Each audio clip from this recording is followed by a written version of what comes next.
নমস্কার বন্ধুরা, আপনাদেরকে স্বাগত ইতিকথার আরও একটি পর্বে।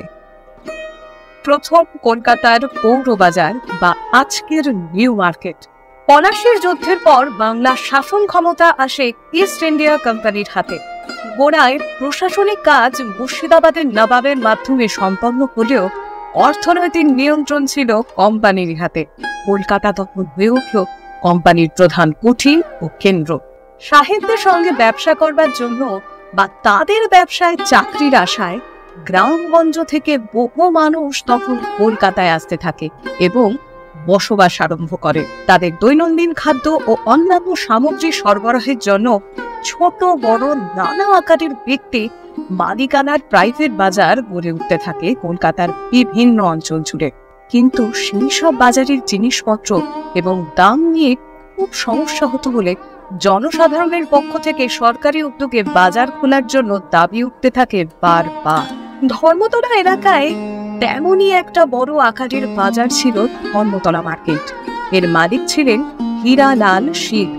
সরকার জনসাধারণের দাবি অনুসারে সেই বাজার অধিগ্রহণ করবার প্রস্তাব দিল বাজারের মালিককে। কিন্তু হীরালাল সিং রাজি হলেন। বাজার সমস্যার সমাধান করতে 1871 সালে তৈরি হলো কলকাতা মার্কেট অ্যাক্ট। এই আইনে একদিকে যেমন পৌরসভাগুলোকে নির্দেশ দেওয়া হলো বিভিন্ন প্রাইভেট বাজারকে নিয়ন্ত্রণ করবার জন্য, অন্যদিকে তাদের বলা হলো সরকারি উদ্যোগে নতুন পৌর বাজার তৈরি করতে।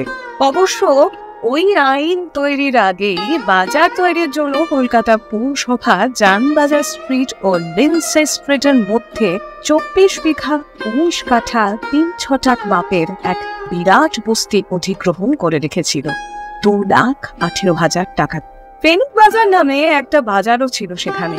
আইন প্রণয়নের পর কলকাতা স্থপতিদের কাছ থেকে নকশা চাওয়া হলো। 21টা নকশা পাওয়া গেল।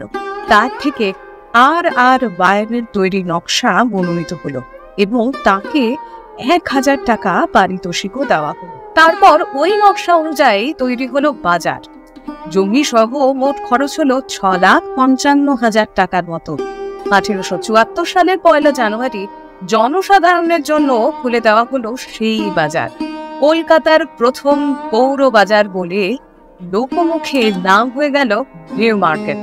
পরে অবশ্য আরো 38 বিঘা জমি অধিগ্রহণ করে বাজারটাকে সম্প্রসারিত করা হয়। গথিক স্থাপত্য শৈলীতে তৈরি ওই বাজার ছিল সেকালের কলকাতার সুন্দরতম বাজার। লাল ইটের গাঁথুনি এবং একপাশে বড় ঘড়িওয়ালা ক্লক টাওয়ার। অনেক পরে কলকাতার পৌর সংস্থার দ্বিতীয় কমিশনার স্টুয়ার্ট হকের নাম অনুসারে লর্ড কার্জনের উদ্যোগে বাজারের নাম দেওয়া হয় হগ মার্কেট। কলকাতার সুন্দরতম বাজারের স্থাপত্য অবশ্য এখন আর আগের মতো নেই। গত শতকে 80-র দশকে এক ভয়ানক অগ্নিকাণ্ডে বাজারে অনেকটা পুড়ে যায়।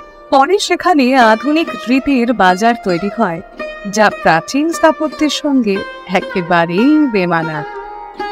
এই ধরনের আরও কাহিনী শুনতে অবশ্যই চ্যানেলটিকে সাবস্ক্রাইব করুন আর বেল আইকনে অন করে রেখে দিন এবং জানাতে ভুলবেন না আপনাদেরকে কেমন লাগছে আমাদের এই ইতিকথার গল্পগুলো।